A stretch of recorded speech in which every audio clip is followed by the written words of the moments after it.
उठलं का पहिला मोबाईल हातात असतो. काल टाकलेल्या फोटोला किती लाईक्स आणि किती कमेंट्स, 2-4 जरी कमी असल्या तर करमत नाही. आणि रात्री साहेब झोप येत नाही तोपर्यंत आम्ही मोबाईलवरती असतो. रात्री तर पोरं डीपी असा झूम करून बघतात. कोण बाहेर येतं का त्यातनं? काय कमालीची अस्वस्थता आहे. ही अस्वस्थता संपवा. माणूस म्हणून जगा, एकमेकाला मदत करा, एकमेकांच्या सुखदुःखात सहभागी व्हा. याच्यापेक्षा काय परमार्थ आहे? परमेश्वर हा भावाचा भुकेला आहे. तुमच्या मनातला भाव त्याच्यापर्यंत पोहोचतो. ते प्रेम तुमच्यामध्ये असलं पाहिजे. लोक अंत्यविधीला गेले ना तरी सुद्धा लोकांचे डोळे पाणावत नाहीत. लोक मोबाईलमध्ये खेळत असतात. कधी उरकतोय कुणास ठाऊक. कुठे गेलं प्रेम? कुठे हरून गेल्या भावना? हे ममत्व, हे प्रेम, ह्या भावना हरवणार नाहीत याची काळजी आपल्याला घ्यावी लागेल. आणि तो विश्वास आपल्याला आपल्या मनामध्ये ठेवावा लागेल. जर तो ठेवू शकलो तर आपलं जगणं सुंदर होऊन जाईल. कोणत्या अधिकाऱ्याला जर भेटायला गेला तर चिठ्ठी द्यावी लागते आणि मग ते काही कामात नसतील तर हां बोलवा, किंवा वेळ ठरलेली असते. एक राजा आत बसलेला आहे आणि एक जण विचार नाही काय नाही थेट त्या राजाला भेटायला निघाला. बाहेरच्या शिपायांनी अडवलं. अरे म्हटले बाबा तू कुठं चालला? म्हटलं ते महाराजांना भेटायचंय मला. आणि म्हटलं विचार नाही पूस नाही, तू कोण आहे असा थेट निघालाय? तू राजाच्या कोणी जवळच आहे? राजाचा कोणी स्वीय सहायक? मैं उससे बढ़कर हूं. म्हटलं उससे बढ़कर? क्या तुम इस राज में कोई सैनिक हो? म्हटलं सैनिक? मैं सैनिक से भी बढ़कर हूं. सैनिक से बढ़कर? क्या तुम सरदार हो? मतलब मैं सरदार से भी बढ़कर हूं. सरदार से बढ़कर? क्या तुम प्रधान हो? मैं प्रधान से भी बढ़कर हूं. अरे प्रधान से बढ़कर? क्या तुम राजा हो? मैं राजा से भी बढ़कर हूं. राजा के गुरु हो? मैं राजा के गुरु से भी बढ़कर हूं. क्या तुम भगवान हो?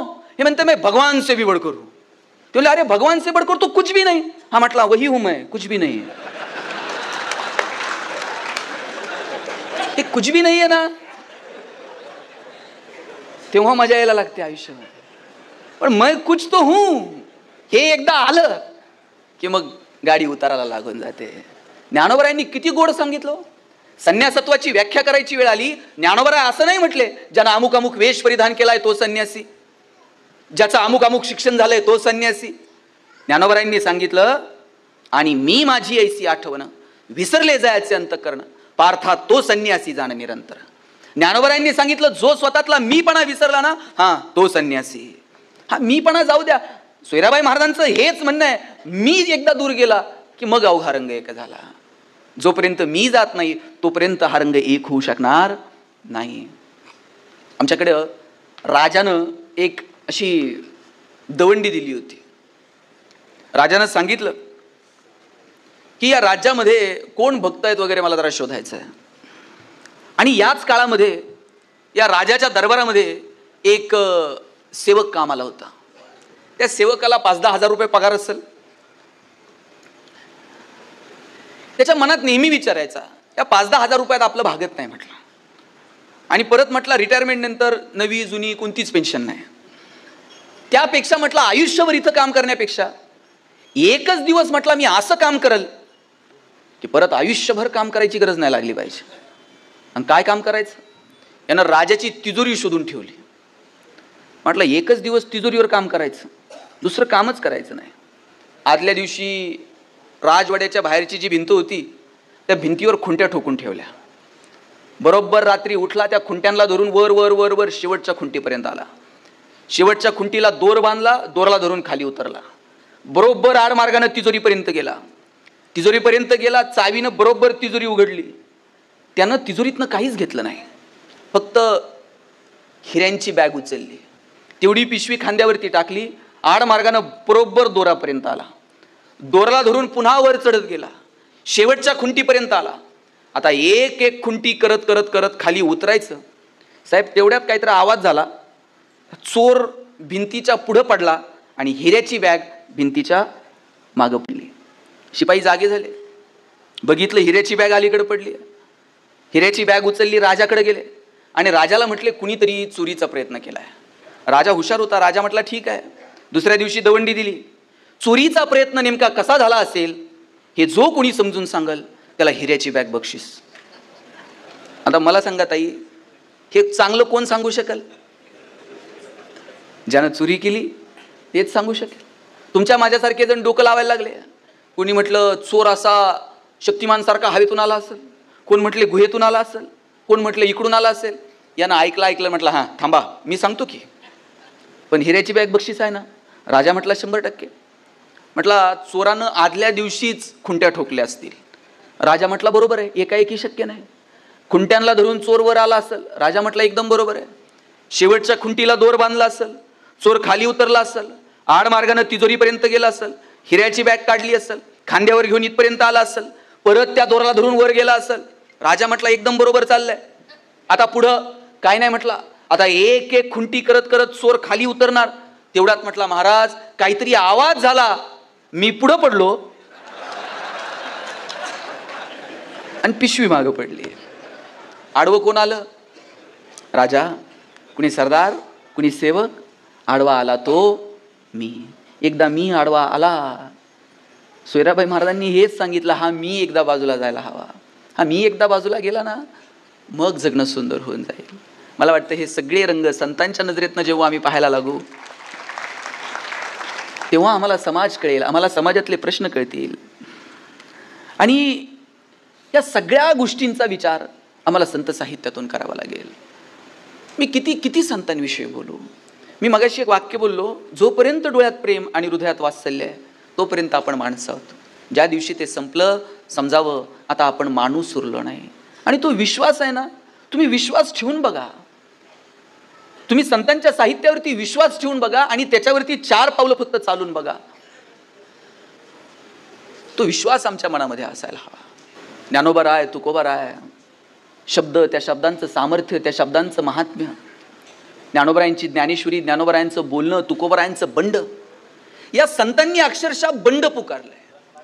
मला ज्ञानोबराय आणि तुकोबराय बंडखोर संत वाटतात. ज्ञानाला भाषेची मर्यादा होती.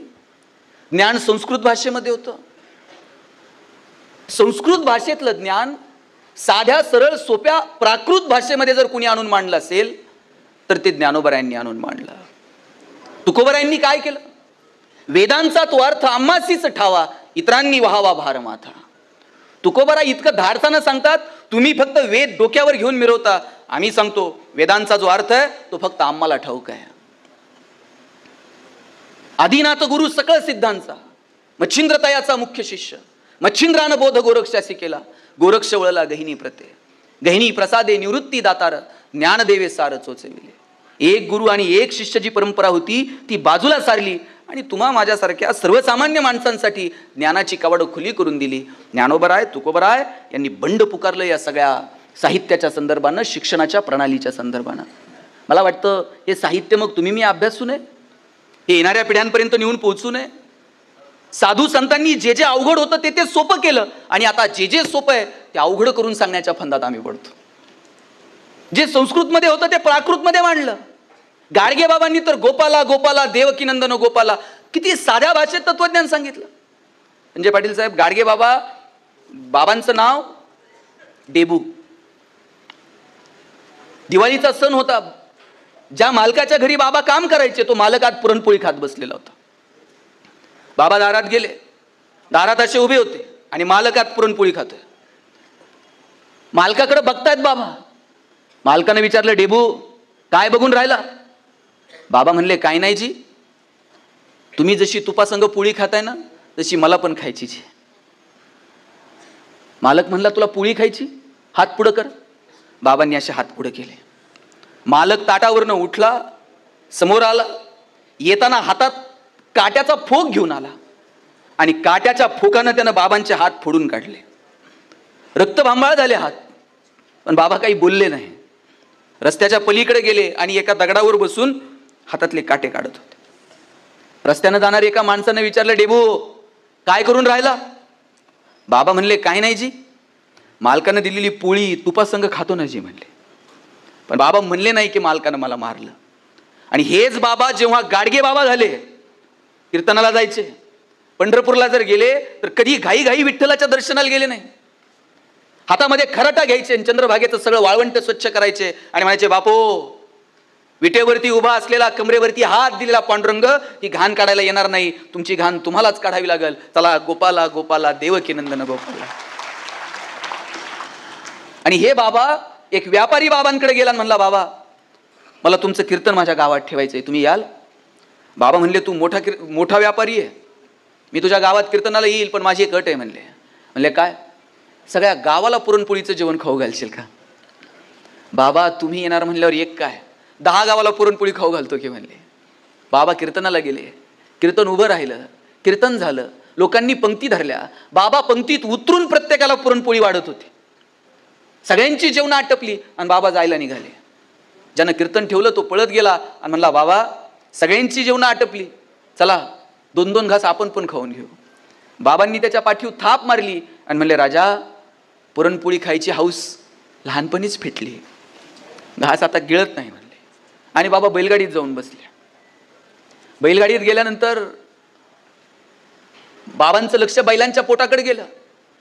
खपाटीला गेलेली बैलांची पोटं बघितली. बाबा गाडीतनं खाली उतरले आणि म्हणले, बैल कुणाची र? म्हणले, अमुक अमुक याची. त्याच्या जवळ गेले, त्याच्या दंडाला असा चिमटा घेतला आणि म्हणले, तुला तर लय रगत दिसून राहिला, मग बैलांच्या पोटाकडे का बघत नाही? बैलांच्या पोटात काही नाही म्हणून बाबा गाडीतनं खाली उतरले आणि पाय दुसऱ्या गावाला निघून गेले. याला संतत्व म्हणतात. संत आभाळातून जन्माला येत नाहीत. प्रेम आणि वात्सल्य जिथे आहे तिथे तिथे उगाच ज्ञानोबरायांना माऊली म्हणत नाहीत. साहेब, जगातला एकमेव पुरुष आहे ज्याला लोकांनी माऊली म्हणून हाक मारली.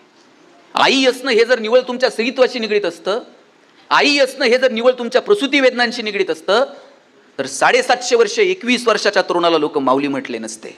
आई असणं ही एक भावना आहे आणि ती भावना आपण समजून घेतली पाहिजे. जिथे प्रेम आहे, जिथे वात्सल्य आहे, जिथे कुठलाही भेदाभेद नाही, जिथे ममत्व आहे, जिथे माया आहे, जिथं प्रेम आहे, मला वाटतं ते आई असणं आहे. आणि ते संतांच्या ठिकाणी आपल्याला पाहायला मिळतं. अहो काय सावतोबा महाराज, सावता महाराज पंढरपूरला जायचे नाहीत दर्शनाला. पंढरीचा पांडुरंग सावता महाराजांच्या दर्शनाला तिथं भेटायला यायचा आरणमध्ये. केवळ आणि केवळ कर्म. त्या 12 जर मोडलं शेतात तर त्या पाण्याला म्हणायचे सावता महाराज, असाच वाहत जा आणि माझ्या पांडुरंगाला जाऊन भेट. आता आरणचं तर शेत, तिथं 12 मोडायचं, ते पंढरपुरात जाते का पाणी? पण ते पाण्याला सांगायचे, असाच माझ्या पांडुरंगाला जाऊन भेट. सावता महाराजांना विश्वास होता, या पानात, या फुलात, या पिकात, या माझ्या कर्मात, इथंच माझा पांडुरंग आहे, इथंच माझा परमात्मा आहे. हे कर्म आहे. अहो, सावता महाराजांच्या गावातून प्रतिष्ठांची त्या सगळ्या प्रतिष्ठित स्वतःला समजणाऱ्या महाराज मंडळींची दिंडी निघाली पंढरपूरला. आणि सावता महाराजांचं एवढं लेकरू, एवढी पोरगी धावत दिंडीला सामोरं गेली आणि म्हणली, महाराज आता पंढरपूरला निघालायत, जाताना माझ्या विठोबासाठी ही कांदा मुळा ही जे फळं आहेत एवढी फक्त घेऊन जाओ. त्या महाराजांनी हातात घेतलेली ती सगळं फळं अशी फेकून दिली आणि म्हणले, पांडुरंग हे खातो का? आणि त्याच्यावरून नाचत नाचत सगळेजण पुढे निघाले. आणि एका कुणीतरी त्या एवढ्याशा लेकराला लात मारली. सावतोबा पुढे गेले, त्या लेकराला जवळ घेतलं आणि म्हटले, अरे या लेकरात जर तुम्हाला विठ्ठल दिसला नाही तर पंढरपुरात तो दिसेल. हा सावत्या आपल्याला शाप देतोय म्हटले.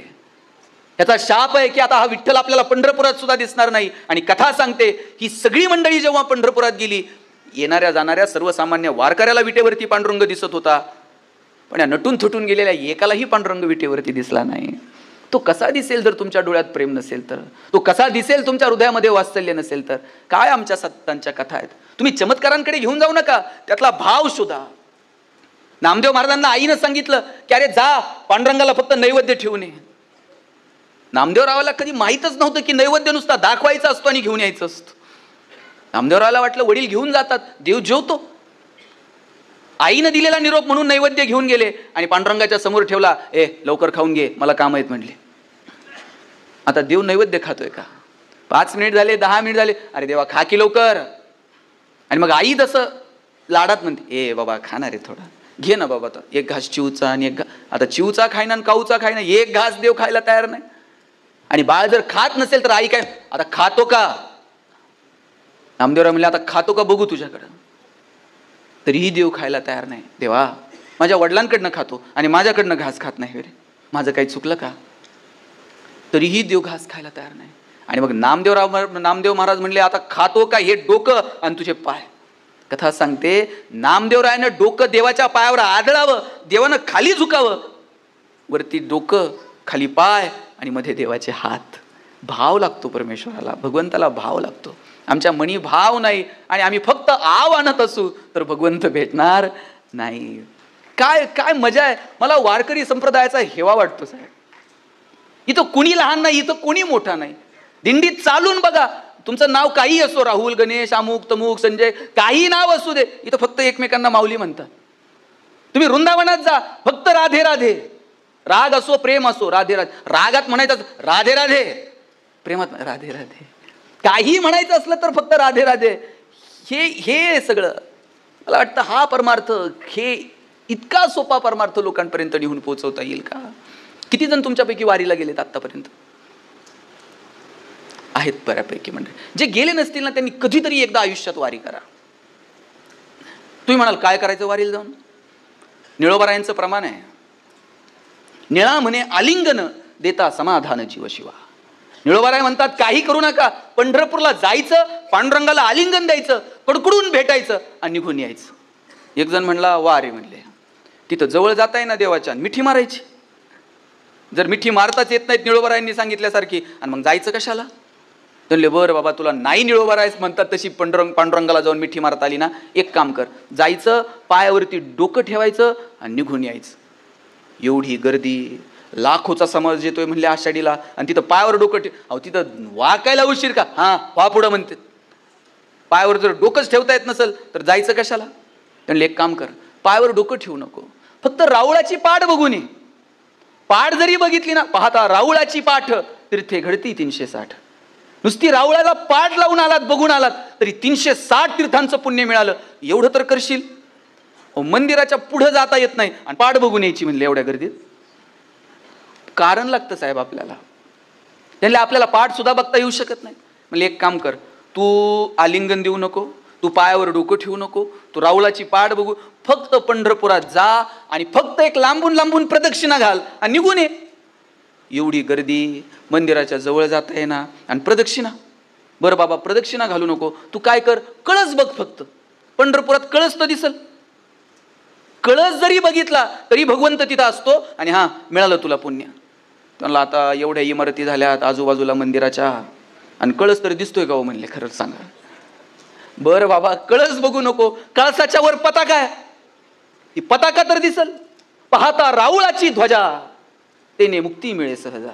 नुसती राऊळाची ध्वजा जरी बघून आलात ना, हा तरी पुण्य मिळालं. त्यांना डोळ्यानं दिसायलाच कमी झाले माऊली, आणि ती ध्वजा कुठं दिसत असते काय म्हणले. त्याला एक काम कर, ध्वजा बघू नको, काही करू नको, फक्त पंढरपुरात जायचं, एक पाऊल ठेवायचं आणि लगेच निघून यायचं. म्हणलं त्यांना जमतंय? म्हणे हो. वाराणसी चाली जे मासा, गोदावरी एक दिवसा, पंढरी पाऊल परी असा, ऐसा ठसा नामाचा. वाराणसीला 1 महिना चाललात ना, तेवढं पुण्य गोदावरीच्या एका दिवसात आहे. आणि गोदावरीच्या 1 दिवसात जे पुण्य आहे ते नुसतं पंढरपुरात पाऊल ठेवलं तरी आहे. नुसतं पाऊल ठेवून आलात ना तरी पुण्य मिळालं. पाऊल ठेवायला जागा नाही म्हणले पंढरीत, आणि तिथं पाऊल ठेवून यायचं म्हणतात. आमचे माऊली महाराज इतकं गोड सांगतात. नाही तुला पाऊल ठेवता आलं, तू एक काम कर, काहीच करू नको, नुसतं जाईन जाईन म्हण. जायचं, फक्त म्हणायचं जाईन. आपल्यापैकी किती जण आहेत? लोक तिकडून वारी येऊन आले की म्हणते पुढच्या वर्षी जाईन बरं का, वारी येईपर्यंत म्हणताय, आणि तरी परमार्थ फसवायचं देवाला. जाईन जाईन म्हणायचं आणि जायचं नाही. तर आपल्याच्यानं खोटं बोलवणं नाही होणार बाबा. आपण जर जायचंच नाही तर जाईन जाईन तरी कशाला म्हणायचं. तर एक काम कर, तू जाईन जाईन सुद्धा म्हणू नको. जे चाललेत त्यांना किमान वाट लावायला तर जा. तू नुसती त्यांची बोळवण केली तरी पुण्य. त्यांना उगत त्यांना एक काम नाही, मला काय काम नाही का म्हणला. आपण त्यांना वाट लावायला सुद्धा जाऊ शकत नाही. बघा आता काय सांगितलं, पंढरपुरात जा, आलिंगन दे, जमणार नाही. पायावर डोकं ठेव, जमणार नाही. राऊळाची पाठ बघून ये, जमणार नाही. नुसती प्रदक्षिणा घाल, अजिबात जमणार नाही. कळस बघ, इमारती झाल्यात कळस, ध्वजा बघ, डोळ्याला दिसायला कमी आहे, पाऊल ठेवून ये, जमणार. जाईन जाईन म्हण, जे चालले त्यांना वाट लाव, जमणार नाही. म्हणजे आता करायचं काय? म्हणजे एक काम कर, डोळे झाक. झाकले का तुम्ही सगळ्यांनी? झाका बरं सगळेजण डोळे. शब्बास, माझे उघडे येतात, मला कळतंय कोणी कोणी झाकले. सगळ्यांनी डोळे झाकले. तुम्ही आता विचार करा, तुम्ही नांदेडच्या एसटी मध्ये बसलाय आणि वरती बोर्ड लागलाय नांदेड पंढरपूर. निघाली गाडी, आता पंढरपूरच्या एसटी स्टँडला तुमची गाडी जाऊन पोहोचली आहे आणि तुम्ही गाडीतनं खाली उतरलात. ज्यांना 50% त्यांनी ते तिकीट काढलंय, 75च्या पुढच्यांना तिकीट नाहीये, बाकीच्यांनी काढलंय का आपलं आपलं चेक करा. पंढरपूरला एकदा तुमची गाडी पोहोचली आणि तुम्ही गाडीतनं खाली उतरलायत, थेट चंद्रभागेत जायचं आहे. चंद्रभागेमध्ये तुम्हाला स्नान करायचं आहे. चला नाही स्नान करायला, पाय लावा चंद्रभागेच्या पाण्याला. पायाला गार लागलं का? हा, समजा आता स्नान झालंय तुमचं तिथे. इथून तुम्ही निघायचंय आणि एक छान प्रदक्षिणा घालायची आहे मनातल्या मनात. प्रदक्षिणा घालून तुम्ही आलायत आता थेट नामदेव पायरीजवळ. नामदेव पायरीवरती चला, डोकं टेकवा. नामदेव महाराज तुमच्या समोर उभे आहेत. चला तिथून पुढे या. आता चोखोबा महाराजांची समाधी आहे. चोखोबा महाराजांच्या समाधीला हात लावा. ज्यांनी सांगितलंय अबीर गुलाल उधळीत रंग, नाथा घरी नाचे माझा सखा पांडुरंग. हे ते चोखोबा महाराज आहे की ज्यांनी सांगितलं की अरे आम्हाला मंदिरात यायचा अधिकार नसला म्हणून काय झालं, आम्ही आमच्या भक्तीच्या जोरावरती स्वतःचं असं सामर्थ्य निर्माण करू, पांडुरंगा तुला आमच्या दारात येऊन नाचावं लागेल. त्या चोखोबा महाराजांच्या समाधीवरती तुम्हाला डोकं टेकवायचंय. टेकवलं का? त्याला पुढे निघायचंय. आता 16 खांब लागलेत. बघून घ्या. आता देवस्थाननं सुंदर मंदिर केलंय. जुनं मंदिर होतं ना तसं मंदिर आता दिसतंय तुम्हाला. चला तिथून आता थेट गाभाऱ्यात यायचंय. काय VIP दर्शन आहे हो. तुम्ही थेट गाभाऱ्यात आलायत. विटेवरती उभा असणारा, करकटेवरती ठेवून युगेन युगे 28 युग पुंडलिकानं नुसती वीट टाकली तर त्या विटेवरती पुंडलिकासाठी 28 युगांपासून उभा असणारा पांडुरंग नांदेडवरून येणाऱ्या भाविकांसाठी सज्ज आहे. दिसला तुम्हाला तुमचा विठ्ठल? उघडा आता डोळे जर दिसला असेल तर. काय झाली का वारी? आता जाईन पण म्हणायचं नाही. असे डोळे झाकले तरी वारी झाली पाहिजे. इतका परमार्थ सोपा आहे माऊली. आम्ही उगाच ते फार अवघड करून टाकलो. वारकरी संप्रदाय इतका साधा आणि इतका सोपा आहे. आमच्या ज्ञानोबरायांनी तुकोबरायांनी इतका परमार्थ सोपा केला. मला वाटतं हा परमार्थ येणाऱ्या पिढ्यांपर्यंत पोहोचेल का? मला वाटतं याच्यासाठी प्रयत्न व्हावा. माणूस म्हणून जगा, एकमेकाला मदत करा, एकमेकांच्या सुखदुःखात सहभागी व्हा. याच्यापेक्षा काय परमार्थ आहे? परमेश्वर हा भावाचा भुकेला आहे. तुमच्या मनातला भाव त्याच्यापर्यंत पोहोचतो. ते प्रेम तुमच्यामध्ये असलं पाहिजे. अहो प्रेमाची तर साहेब आम्ही व्याख्याच बदलून टाकली.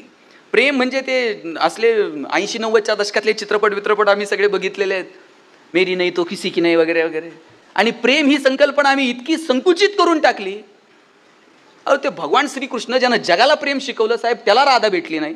आपण इनबॉक्समध्ये मेसेज टाकतो जेवलीस का, आपल्याला वाटतं त्याच्यावर कोणतं उत्तर येईल. किती साध्या संकल्पना आम्ही व्यापक असणारी एक संकल्पना इतकी संकुचित भावनेनं त्याच्याकडे बघायला लागलो. डोळ्यांमध्ये प्रेम जिवंत ठेवा. होतो प्रेम. तुम्हाला आठवतंय का बघा, आता कुणी कुणाकडं मुक्कामी जातं का? कुणाला आठवतंय का कुणाच्या घरी गेलायत आणि 2 दिवस राहिलात? आता कुणी कुणाकडं मुक्कामी जात नाही. आमच्या वडिलांची आत्या आमच्याकडे मुक्कामी यायची आणि आत्या जर मुक्कामी आली ना, सगळं घर रात्रभर गप्पा मारत बसायचं. आत्या जर 2 दिवस थांबली आणि 3ऱ्या दिवशी जायला निघाली ना, सोडवायला आलेल्या लोकांचे डोळे पाणावत होते. एवढी माणसं भावनिक होती.